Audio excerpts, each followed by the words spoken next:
नमस्कार, आप देख रहे हैं जेएमटी न्यूज। मैं हूं नंदिनी लाक्षाकार। खबरों की ओर बढ़ने से पहले नजर सुर्खियों पर। योगी कैबिनेट की बैठक आज शाम 4 बजे सीएम आवास पर होगी बैठक। कई अहम प्रस्तावों को मिल सकती है हरी झंडी।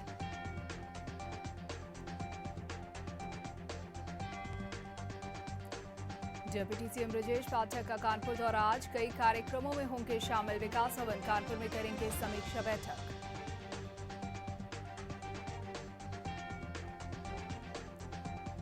M3M बिल्डिंग पर ईडी की बड़ी कार्रवाई। बंसल और उनके भाइयों के ठिकानों पर छापा।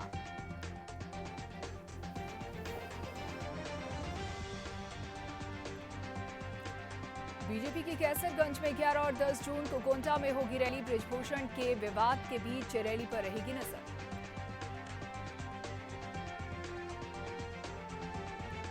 कानपुर में खलासी लाइन के पास सब्जी मंडी में किशोर कुमारी गोली लगने से हुई मौत।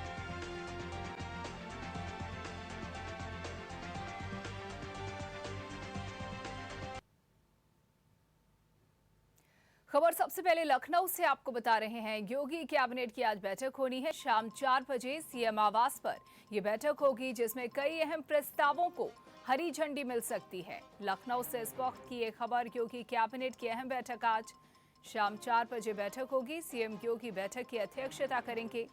सीएम आवास पर यह बैठक होगी, जिसमें कई अहम प्रस्तावों को मंजूरी मिल सकती है।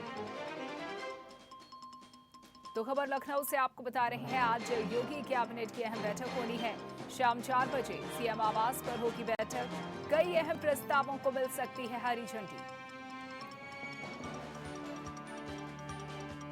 तो लखनऊ से ये खबर आपको बता रहे हैं। बड़ी जानकारी लखनऊ से। सीएम आवास पर योगी कैबिनेट की अहम बैठक होनी है।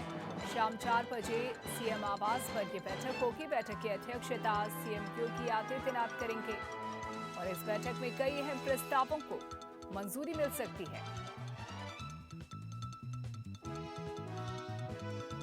खबर लखनऊ से। योगी कैबिनेट की बैठक आज शाम 4 बजे सीएम आवास पर होगी बैठक। कई अहम प्रस्तावों को मिल सकती है मंजूरी। खबर इस वक्त की लखनऊ से।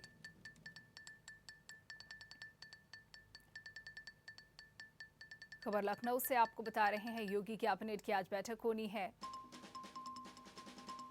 शाम 4 बजे सीएम आवास पर यह बैठक होगी, जिसमें कई अहम प्रस्तावों को मंजूरी मिल सकती है। और जानकारी के साथ इस पर यूपी ब्यूरो चीफ विजय त्रिपाठी जुड़ चुके हैं। आप विजय जानना चाहेंगे क्या कुछ जानकारी इस बैठक को लेकर? देखिए, मंत्रिपरिषद की बैठक आज शाम 4 बजे योगी आदित्यनाथ के आवास पर आयोजित की जा रही है, जिसमें सभी बड़े कैबिनेट मंत्री मौजूद रहेंगे। उत्तर प्रदेश की तमाम कई परियोजनाओं और लंबित परियोजनाओं को भी इस बैठक में मंजूरी मिल सकती है। कहा यह जा रहा है कि अयोध्या जैसे पर्यटन तीर्थ को लेकर एक प्रस्ताव पास हो सकता है। आवास विकास से भी संबंधित एक प्रस्ताव है और ऊर्जा, स्वास्थ्य और नगर विकास से संबंधी भी कुछ प्रस्तावों पर मुहर लग सकती है। कुछ तहसीलों को क्षेत्र विस्तार का भी एक प्रस्ताव है जो आ सकता है और तमाम ऐसे प्रस्ताव हैं जिन पर आज योगी कैबिनेट अपनी मंजूरी दे सकती है। और ये बैठक इसलिए भी महत्वपूर्ण है क्योंकि कई दिनों बाद निकाय चुनाव के तमाम जो प्रतिबंध थे उसके बाद पहली बार के बाद जो 25 प्रस्ताव पास हुए थे, उसके बावजूद भी एक बड़ी संख्या प्रस्तावों की रह गई थी। जो परियोजनाएं छूटी थी, उन सभी परियोजनाओं को आज मंजूरी मिल सकती है। बिल्कुल। तो तमाम योजनाओं को मंजूरी मिल सकती है। इसके साथ ही अगर बात की जाए तबादलों को लेकर की भी नई नीति की बात चल रही है। क्या कुछ नीति इस बैठक के बाद सामने आने वाली है, क्योंकि माना जा रहा है कि इसमें भी नई नीति को लेकर मंजूरी मिल सकती है? देखिए, तबादला नीति को लेकर तमाम एक आज ही आदेश एक पीडब्ल्यूडी विभाग ने भी जारी किया है, जिसमें ये कहा गया है कि अब एक्सीएन और एई स्तर के अधिकारियों को डीएम और जिले के बड़े अधिकारियों से छुट्टी लेनी होगी। यानी अब पीडब्ल्यूडी विभाग के जो विभागाध्यक्ष हैं वहां तक छुट्टी की परमिशन नहीं होगी। ऐसे तमाम मामले हैं जिन पर आज प्रस्ताव आ सकता है। बिल्कुल, शुक्रिया विजय जानकारी देने के लिए। खबर इस वक्त की आपको बता रहे हैं लखनऊ से। योगी कैबिनेट की आज बैठक होनी है। शाम 4 बजे सीएम आवास पर यह बैठक होगी और बताया जा रहा है कि कई अहम प्रस्तावों में इस बैठक को हरी झंडी दी जा सकती है।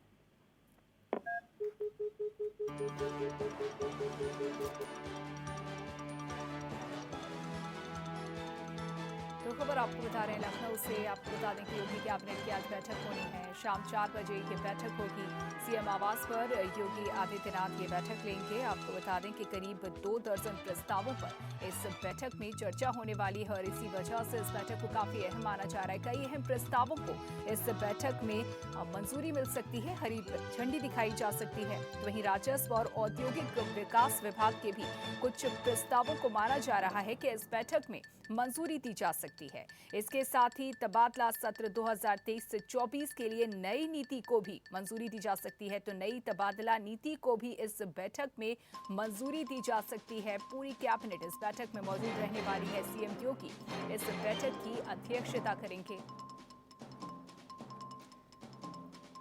लखनऊ से हमारे संवाददाता अभिषेक शर्मा हमें जानकारी देने के लिए हमारे साथ जुड़ चुके हैं। अभिषेक, क्या कुछ जानकारी इस बैठक को लेकर हमें देंगे आप? देखिए, ये एक सामान्य बैठक है जो हर महीने होती है। योगी सरकार के कैबिनेट मंत्रियों की एक बैठक है जिसे योगी कैबिनेट बैठक का नाम दिया जाता है। इस बैठक में तमाम सारे महत्वपूर्ण फैसले लिया जा सकते हैं। औद्योगिक विकास के क्षेत्र में कई सारे फैसले हैं जो लंबित हैं, उन पर अमल किया जा सकता है। अयोध्या में कैसे और विकास किया जाए, राम मंदिर के जो तीर्थ स्थल है उनका, और इसी के साथ काशी कॉरिडोर के विकास के लिए भी अतिरिक्त धनराशि जारी की जा सकती है। लेकिन सबसे बड़ी बात यह है कि 1 वर्ष के भीतर आने वाली ट्रांसफर नीति, जिसमें पिछली बार काफी यूपी में बवाल मचा था जब पीडब्ल्यूडी विभाग और तमाम अन्य विभागों में ट्रांसफर नीति को ताक पर रखकर तबादले किए गए थे। तो इस बार ट्रांसफर नीति लागू करने जा रही योगी सरकार। हर वर्ष ट्रांसफर नीति लागू की जाती है, तो इस बार भी ट्रांसफर नीति के लिए कैबिनेट में प्रस्ताव पेश किए जाएंगे। तो औद्योगिक विकास, अयोध्या के विकास, काशी के विकास, ट्रांसफर नीति और शिक्षा और स्वास्थ्य के क्षेत्र के कुछ महत्वपूर्ण विषयों पर आज योगी कैबिनेट की बैठक है जहां अहम प्रस्तावों पर मुहर लग सकती है। बिल्कुल, शुक्रिया अभिषेक जुड़ने के लिए, इन तमाम जानकारियों के लिए। तो तमाम अहम ऐसे प्रस्ताव हैं जिन पर मंजूरी दी जा सकती है। बड़ी खबर, बड़ी जानकारी इस वक्त की आपको दे रहे हैं लखनऊ से। योगी कैबिनेट की आज बैठक होनी है। शाम 4 बजे सीएम आवास पर यह बैठक होगी। कई अहम प्रस्ताव ऐसे हैं जिन पर हरी झंडी दी जा सकती है, जिन्हें मंजूरी मिल सकती है। सीएम योगी आदित्यनाथ इस बैठक की अध्यक्षता करेंगे। कैबिनेट के लगभग सभी मंत्री इस बैठक में मौजूद रहने वाले हैं। और अब अगली बड़ी खबर आपको बता दें, डिप्टी सीएम ब्रजेश पाठक आज कानपुर दौरे पर रहेंगे। कई कार्यक्रमों में वो शामिल होंगे। बड़ी खबर इस वक्त की कानपुर से आपको बता रहे हैं। डिप्टी सीएम ब्रजेश पाठक का कानपुर दौरा है आज, जहां कई कार्यक्रमों में वो शामिल होंगे। विकास भवन में आपको बता दें कि समीक्षा बैठक का कार्यक्रम रहने वाला है। बैठक होगी, जन कल्याणकारी योजनाओं की प्रगति की समीक्षा करेंगे डिप्टी सीएम।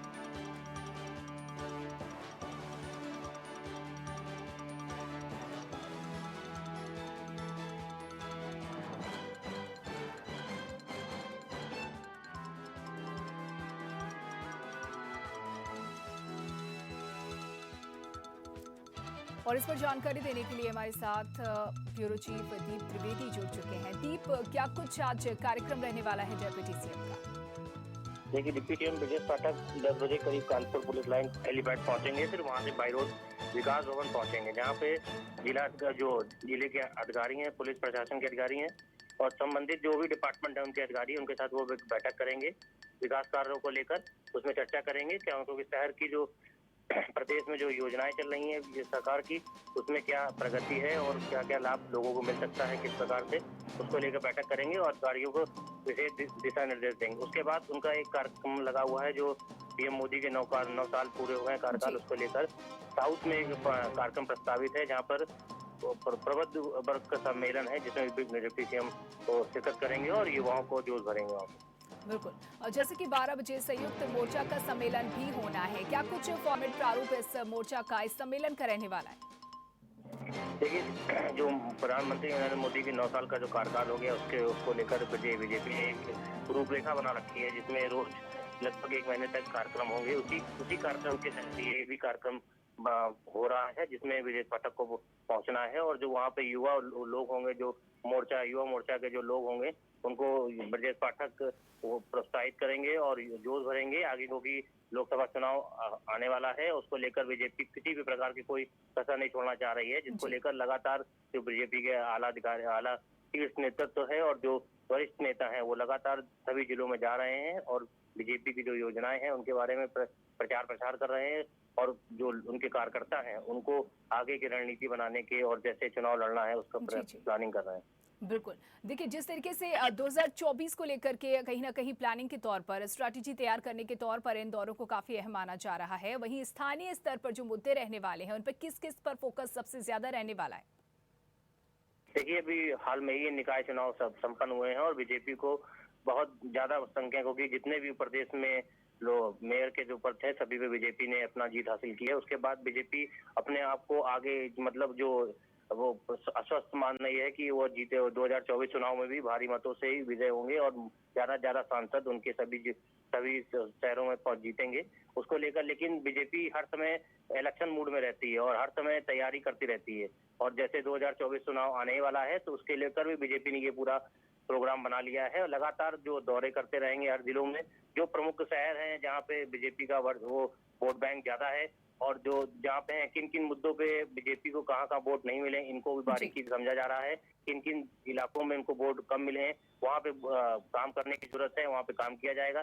जहाँ वोट मिले हैं वहाँ पे भी काम किया जाएगा, लेकिन मेन प्रायोरिटी उनको दी जाएगी जहाँ जहाँ बीजेपी को वोट कम मिले हैं या वोटिंग कम हुई है बीजेपी के पक्ष में। उन सभी मुद्दों को लेकर आपस में जो वरिष्ठ नेता हैं उनसे भी चर्चा हो रही है। जो युवा नेता हैं, जो उनके मंडल अध्यक्ष हैं, जो जमीनी कार्यकर्ता हैं, उनसे भी वो बैठ के राय लेते हैं, सलाह मशवरा करते हैं किन किन मुद्दों पे काम किया जाए। वो प्लानिंग के तहत पूरा काम चालू करती है और 2024 चुनाव को लेकर बीजेपी ने ये काम शुरू कर दिया है। शुक्रिया दीप, जुड़ने के लिए, जानकारी देने के लिए। खबर कानपुर से। डिप्टी सीएम ब्रजेश पाठक आज कानपुर दौरे पर रहेंगे। कई कार्यक्रमों में वो शामिल होंगे। आपको बता दें कि विकास भवन में समीक्षा बैठक करेंगे, जन कल्याणकारी योजनाओं की प्रगति की समीक्षा करेंगे। 12 बजे संयुक्त मोर्चा सम्मेलन में शामिल होंगे और 2 बजे झांसी के लिए रवाना होंगे डिप्टी सीएम ब्रजेश पाठक।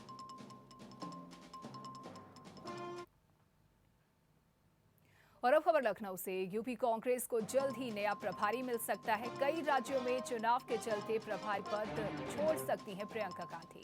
खबर लखनऊ से आपको बता रहे हैं। बड़ी खबर इस वक्त की लखनऊ से। यूपी कांग्रेस को मिल सकता है नया प्रभारी। कई राज्यों में चुनाव के चलते प्रभारी पद छोड़ सकती हैं प्रियंका गांधी।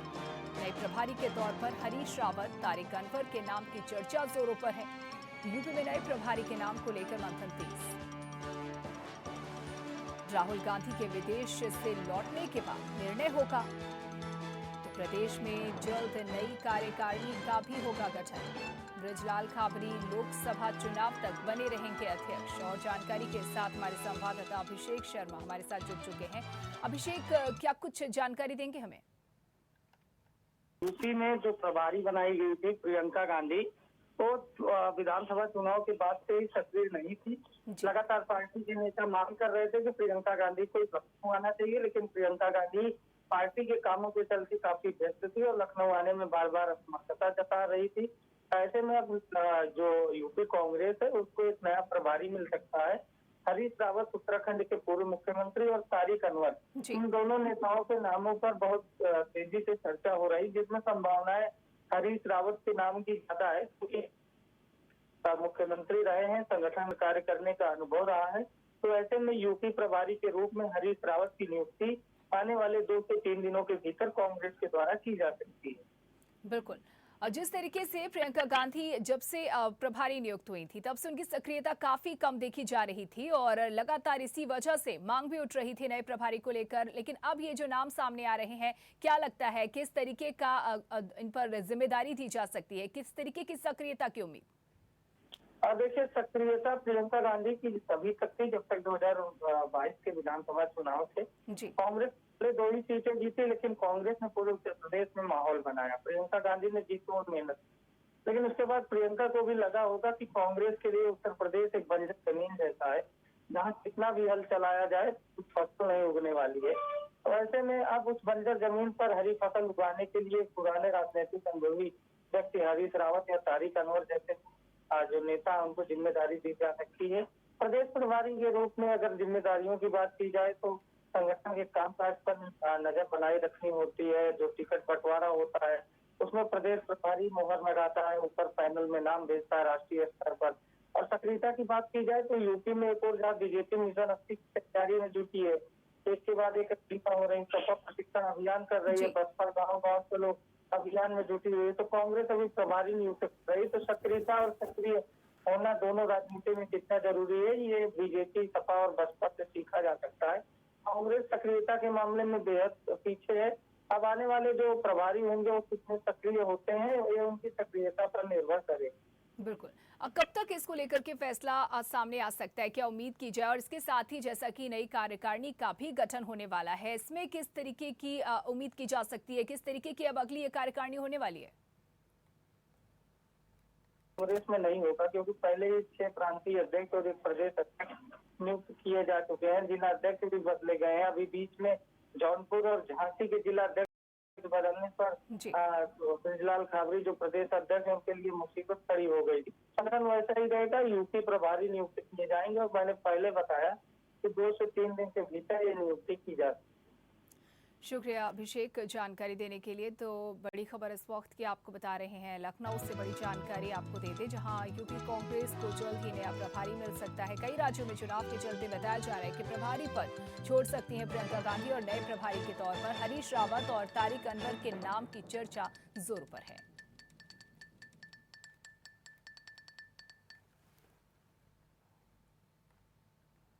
खबर अब जालौन से आपको बता रहे हैं, जहां लाइव सुसाइड अटेम्प्ट का वीडियो सामने आया है। पिटाई से आहत युवक ने आत्महत्या का प्रयास किया। पैसे के लेन देन को लेकर हुई थी पिटाई।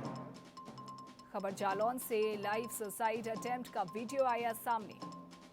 पिटाई से आहत युवक ने किया आत्महत्या का प्रयास। पैसे के लेन देन को लेकर युवक की हुई थी पिटाई। कीटनाशक दवा पीने का वीडियो सोशल मीडिया पर वायरल।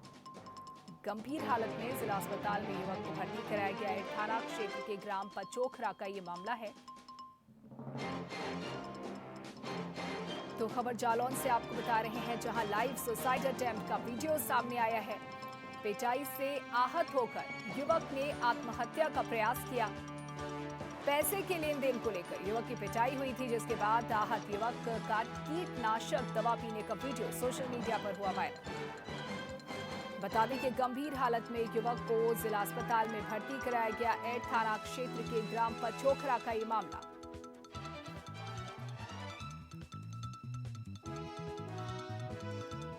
तो खबर जालौन से आपको बता रहे हैं, मामला ये जालौन का, जहां लाइव सुसाइड अटेम्प्ट का वीडियो सामने आया है। वीडियो सोशल मीडिया पर वायरल हो रहा है।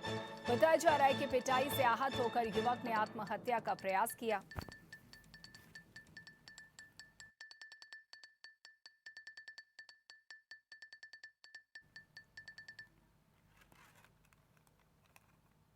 कानपुर में खलासी लाइन के पास सब्जी मंडी में किशोर को गोली मारकर हत्या कर दी गई। भीड़भाड़ वाले इलाके में अचानक गोली चलने से हड़कंप मच गया। सूचना पर क्षेत्रीय पुलिस और आला अधिकारी मौके पर पहुंचे। घायल को अस्पताल भिजवाया गया, जहां डॉक्टर ने घायल को मृत घोषित कर दिया। वहीं पुलिस अब मामले की जांच में जुट गई है।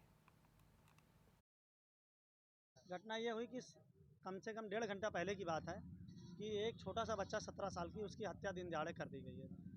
इसमें जिन लोग भी शामिल हुए हैं, बहुत ही जल्द हमारी पूरी प्रशासन टीम लग गई है, फॉरेस्ट टीम लग गई है। बहुत ही जल्द आपको 24 घंटे के अंदर हमको लगता है आपके बीच सारी चीज़ें आ जाएंगी।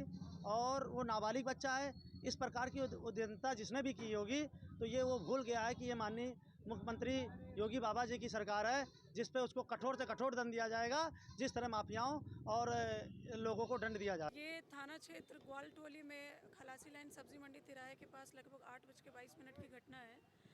यहाँ पे एक गोली चलने की सूचना आई। मौके पे पहुँच के देखा गया तो एक बच्चे को गोली लगी थी। उसका नाम है सत्यम, सन ऑफ सीताराम पांडे। उम्र उसकी 15 वर्ष है।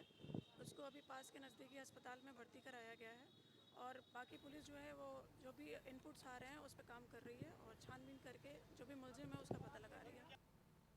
खबर झांसी से है, जहां कटेरा थाना क्षेत्र के लारौन गांव में नारायण सिंह और उसकी पत्नी सुखमारी 26 मई को घायल अवस्था में झांसी के मेडिकल कॉलेज में भर्ती कराए गए थे।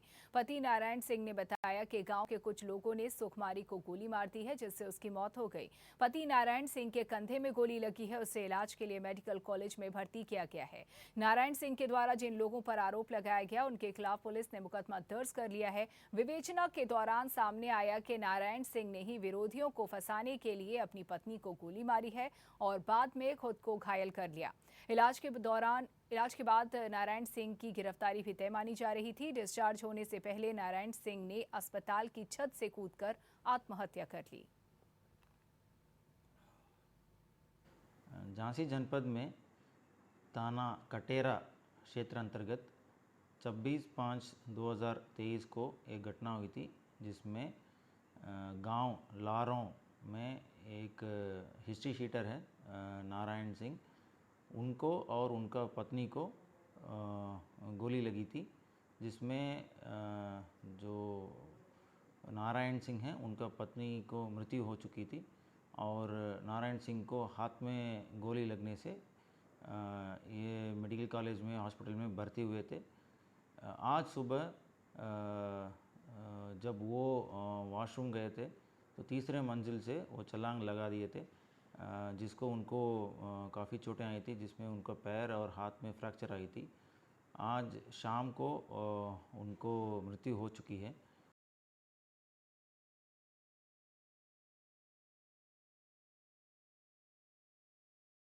लखनऊ के कान्हा स्टेडियम में होर्डिंग के नीचे दबकर 2 लोगों की मौत के बाद जहां लोग दहशत में आ गए, तो वहीं अब प्रशासन की नींद भी खुल गई है। नगर निगम के अमले ने देर रात लोहे की होर्डिंग्स को मकड़जाल को उतारने की कार्रवाई शुरू की। 5 KD के सामने लगे रियल पोलिंग होल्डिंग बैनर को तत्काल प्रभाव से उतारा गया, वहीं पोल को भी गैस कटर से हटाया गया। बता दें कि कान्हा स्टेडियम में एक बड़ी होर्डिंग आंधी तूफान से गिर गई थी, जिसके नीचे कुछ लोग दब गए थे। बताया जा रहा है कि होर्डिंग एक कार पर गिरी, जिसकी वजह से 2 लोगों की मौत हो गई। वहीं मामले में कान्हा प्रशासन पर गैर इरादतन हत्या और मानव जीवन को खतरे में डालने जैसे मामले में केस दर्ज किया गया है। घायल सरताज के भाई की तहरीर पर सुशांत गोल्ड सिटी थाने में FIR दर्ज की गई है।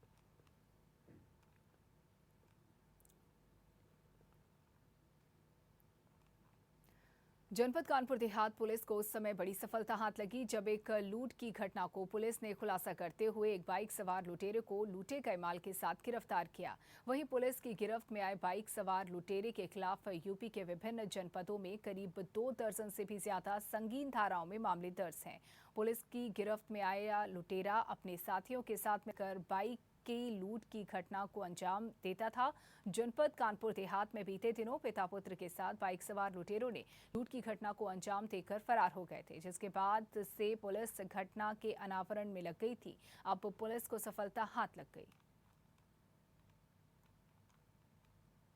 तो कानपुर देहात पुलिस को ये बड़ी कामयाबी हाथ लगी है। लूट की घटना का आपको बता दें कि पुलिस ने खुलासा कर दिया है, तो बड़ी कामयाबी के तौर पर इसे देखा जा रहा है। पुलिस ने लूट के सामान के साथ आपको बता दें कि हथियार भी बरामद किया है। कानपुर देहात पुलिस को ये बड़ी कामयाबी हाथ लगी। देखिए, आप सभी को विदित है कि दिनांक 1/6/2023 को थाना अकबरपुर क्षेत्र अंतर्गत PNB नेशनल बैंक के यहाँ एक बुजुर्ग करण सिंह के यहाँ से 1 लाख रुपए की लूट हुई थी और उसमें हमारे थाना अकबरपुर और SOG टीम को अच्छी सफलता मिली है। यह अभियुक्त दीपेंद्र उर्फ रोहित उर्फ चिंकी पुत्र चंद्रशेखर उर्फ जालिम सिंह, इनका 2 निवासी स्थान बताया जा रहा है। एक राजकीय उदयन बस्ती बिटूर रोड कल्याणपुर कानपुर नगर में और ऊपरकोट बंदुका चौराहा कोतवाली नगर अलीगढ़ के है। ये बहुत शातिर अपराधी है। इनके अभी तक फिलहाल जो अपराध के इतिहास जो निकली है उसमें करीब 25 मुकदमे इनके निकले हैं। बस्ती जिले के गौर थाना क्षेत्र के एक गांव से मासूम से गैंगरेप का मामला सामने आया, जहां 3 दरिंदों ने 12 साल की नाबालिग से गैंगरेप के बाद हत्या की वारदात को अंजाम दिया। बीती शाम 4 बजे से 5 बजे के बीच मासूम बाजार गई थी। देर शाम तक घर न पहुंचने पर परिजनों ने तलाश शुरू की। तभी एक ग्रामीण ने बच्ची के किसी मकान के पीछे पड़े होने की जानकारी दी, जिसके बाद परिजनों ने 3 संदिग्धों मोनू साहनी, राजन निषाद और कुंदन सिंह के खिलाफ आरोप लगाते हुए तहरीर दी। बता दें कि घटना के बाद से तीनों आरोपियों के फोन भी बंद पाए गए। तीनों आरोपी गांव से फरार हो गए। SP गोपाल चौधरी ने बताया कि मामले में एक आरोपी मोनू साहनी को गिरफ्तार किया गया है, जिससे पूछताछ की जा रही है। नाबालिग के शव को पोस्टमार्टम के लिए भेजा जा चुका है, वहीं बाकी 2 आरोपियों की तलाश जारी है। थाना क्षेत्र गौर में आज सूचना मिली कि एक नाबालिग युवती का शव एक घर के पीछे मिला है। इसमें पुलिस मौके पर पहुंची, शव को पीएम के लिए भेज दिया गया है। मौके पर आईजी सर और मेरे द्वारा भी घटनास्थल का निरीक्षण कर लिया गया है। इसमें एक मोनू साहनी को गिरफ्तार कर लिया गया है। पूछताछ में उसने बताया कि वो लड़की को 7-8 महीने से जानता था। उसने आज बात करके बुलाया। और इसी के साथ फिलहाल इस बुलेटिन में इतना ही। देखते रहिए जेएमटी न्यूज़।